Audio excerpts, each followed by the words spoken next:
عरसा पहले की बात है कि एक गांव में एक प्यारी बच्ची वसिलिसा रहती थी। एक दिन उसकी माँ ने वसिलिसा को एक अनमोल तोहफा दिया। ये एक छोटी सी कपड़े की गुड़िया थी, जो देखने में आम सी गुड़िया थी।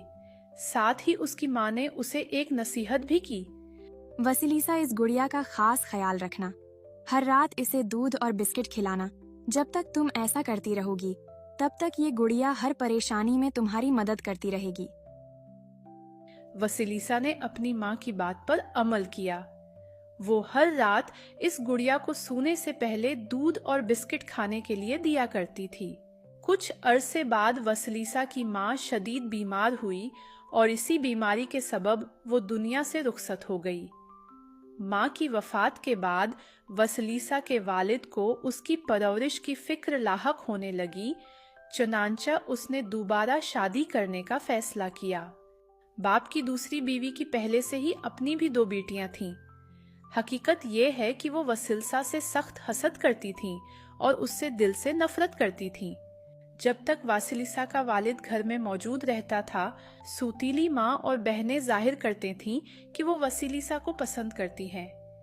लेकिन जैसे ही उसका बाप घर से बाहर जाता था, वो उसके जिम्मे घर के तमाम काम लगा देती थीं। वक्त गुजरता रहा और इसी तरह 16 बरस गुजर गए। अब वसलीसा एक जवान खूबसूरत लड़की थी।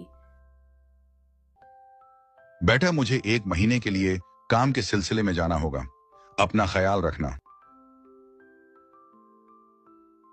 वसलीसा के बाप को गए हुए अभी पहली रात ही हुई थी कि सूतीली माँ ने अपनी बेटियों को इकट्ठा किया और वसलीसा से जान छुड़वाने का एक मंसूबा तैयार किया।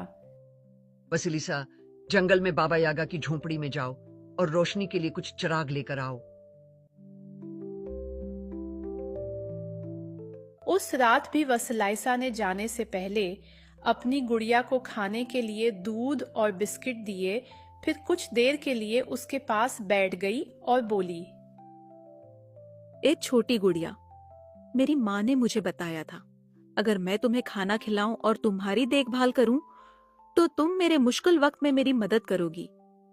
मैंने तुम्हें खाना खिलाया और तुम्हारी देखभाल भी की है। अब मैं शदीद मुश्किल में हूँ। मुझे बाबा यागा के पास जाना है और सब जानते हैं कि वो एक निहायत बदकिरदार जादूगरनी है। मुझे बताओ कि मुझे क्या करना चाहिए।